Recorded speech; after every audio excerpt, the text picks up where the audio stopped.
Bismillahirrahmanirrahim. Assalamualaikum warahmatullahi wabarakatuh.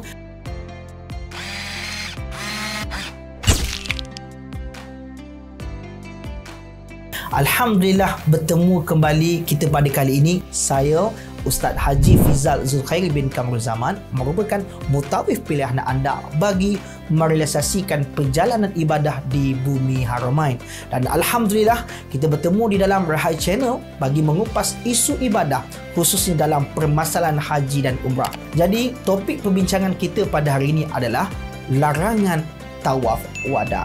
Yang pastinya isu ini seringkali menjadi perbahasan dan persoalan dari kalangan jemaah.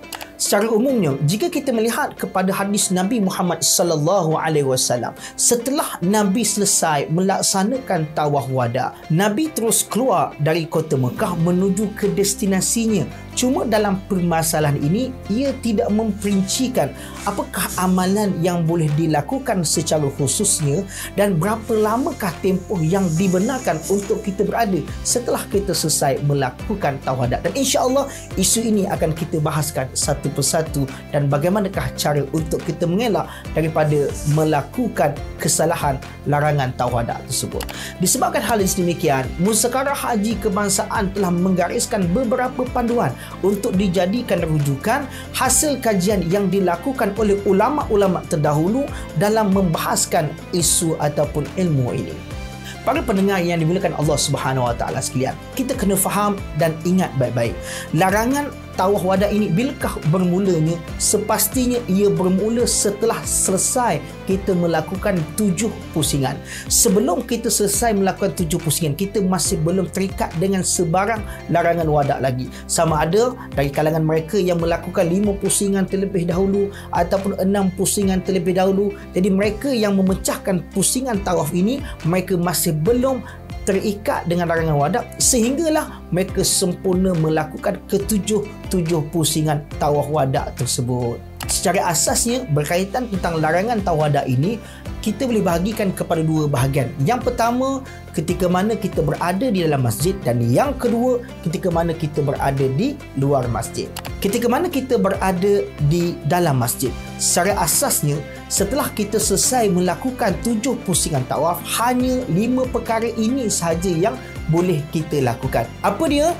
Yang pertama, setelah kita selesai melakukan 7 pusingan tersebut, kita boleh pergi mencium Hajar Aswad. Kemudian yang kedua, kita boleh mendirikan solat sunat selepas tawaf wada. Kemudian yang ketiga, kita boleh mendirikan solat sunat musafir.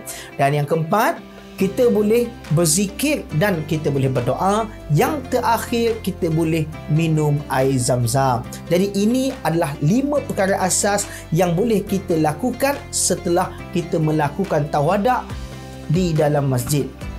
Namun di sana ada beberapa perkara yang pada asalnya memang tidak boleh dilakukan. Kalau dilakukan boleh membatalkan tawaf wada. Namun kalau kita lakukan perkara ini, ianya dimaafkan. Bermaksud tidak membatalkan tawaf wada. Yang pertama, menunggu untuk mendirikan solat fardu. Secara asasnya, bagi mereka yang telah pun selesai melakukan tawaf wada dan ketika mana masih lagi berada di dalam masjid, mereka tidak dibenarkan menunggu untuk mendirikan solat fardu. Dan jika mereka menunggu, ianya boleh membatalkan tawaf wada. Namun di sana, kita boleh melakukan solat fardu tanpa kita melanggar kesalahan tersebut. Bagaimanakah keadaannya? Iaitu di saat kita sedang melakukan kelima-lima perkara asasnya, iaitu di antara kita mencium Hajar Aswad sampailah kita minum air zam-zam tadi itu, tiba-tiba azan berkumandang. Maka pada waktu itu kita boleh tunggu di dalam masjid dan kita boleh mendirikan solat. Ataupun semasa dalam perjalanan pulang, kita dah ready dah, selesai 5 perkara tadi dan kita pun bangkit nak pulang menuju ke hotel. Dalam keadaan kita berjalan dalam perjalanan pulang itu, tiba-tiba azan berkumandang, maka pada waktu itu kita dibenarkan mendirikan solat fardu dan kelakuan kita ataupun perbuatan kita itu sama sekali tidak dikira membatalkan tawaf wada. Perlu diingat kembali, jika kita dah selesai melakukan kelima-lima perkara asas tadi, tiba-tiba kita tengok jam, alamak, lagi 10 minit lagi nak azan, maka nak tak nak kita tidak ada pilihan lain dan kita terus keluar daripada masjid untuk menuju ke hotel. Dan sekiranya kalau kita menunggu, apa akibatnya?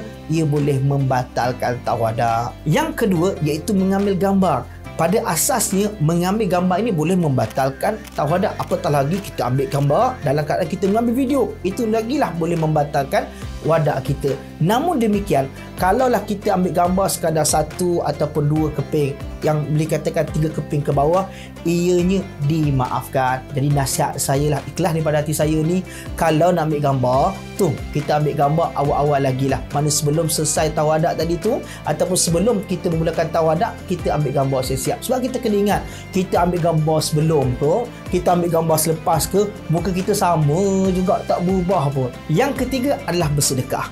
Jadi secara asasnya juga, apabila kita dah selesai melaksanakan tawadak, kita tidak boleh lagi bersedekah, khususnya di dalam masjid. Namun ketika mana kita dalam keadaan perjalanan pulang menuju ke hotel, ataupun dalam keadaan kita duduk, tiba-tiba ada orang datang minta derma, minta sedekah, kita bagi, maka ianya tidak membatalkan tawadak.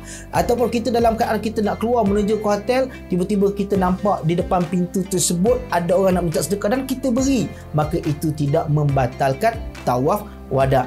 Yang membatalkan iaitu dengan keadaan kita mencari di mana tempat kita nak bersedekah. Dan masalah yang saya sebutkan ini kesemuanya berlaku jika berada di dalam masjid. Para jemaah yang dimuliakan Allah Subhanahu Wa Taala sekalian, seterusnya berkaitan tentang keadaan di luar masjid. Sebagaimana yang kita fahami, tawaf wadak ini adalah tawaf perpisahan kita dengan Kaabah. Jadi dalam mindset kita, dalam pemikiran kita, setelah kita selesai melakukan tawaf wadak ini, kita perlu segera keluar menuju ke hotel untuk menunggu bas. Ibarat contoh, saya datang ke rumah para jemaah.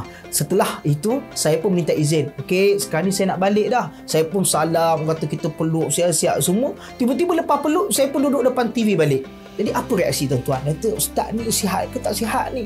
Jadi itulah apa yang kita kena faham dalam tawadak ni. Bila kita dah ungkapkan atau kita melaksanakan perbuatan tawaf wadak itu, maka dalam mindset kita mestilah kita segera untuk keluar daripada masjid dengan sesegera mungkin menuju ke hotel dalam keadaan menunggu bas. Di sini saya ingin kongsikan beberapa persoalan yang sering kali menjadi permasalahan dari kalangan jemaah berkaitan keberadaan di hotel sementara menunggu bas.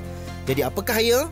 Iaitu, bolehkah kita menukar pakaian, baring di atas katil, tidur pula lepas daripada itu, makan, sedekah ataupun bergambar? Jadi jawapannya, boleh. Tidak ada masalah dan tidak membatalkan wadak.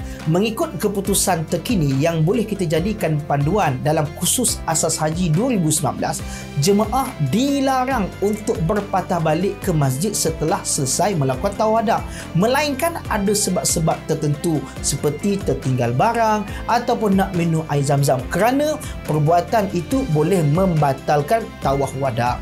Adapun perbuatan seperti berjual beli, bermain dengan burung merpati dan melakukan aktiviti yang tiada kaitan dengan perjalanan kita adalah tidak digalakkan untuk melakukannya, kerana ia dikhawatiri boleh membatalkan wadak.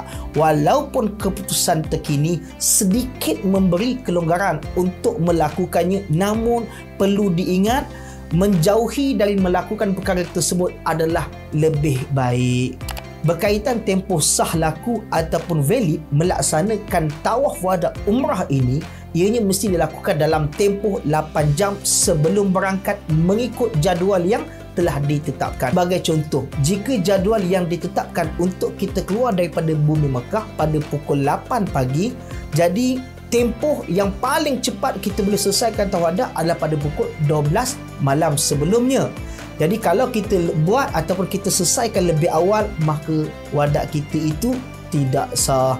Namun begitu, jika kita telah melakukan tawaf wadak sebagaimana dalam tempoh yang ditetapkan, tiba-tiba berlaku perubahan jadual, maka ianya tidak membatalkan wadak. Contohnya macam mana?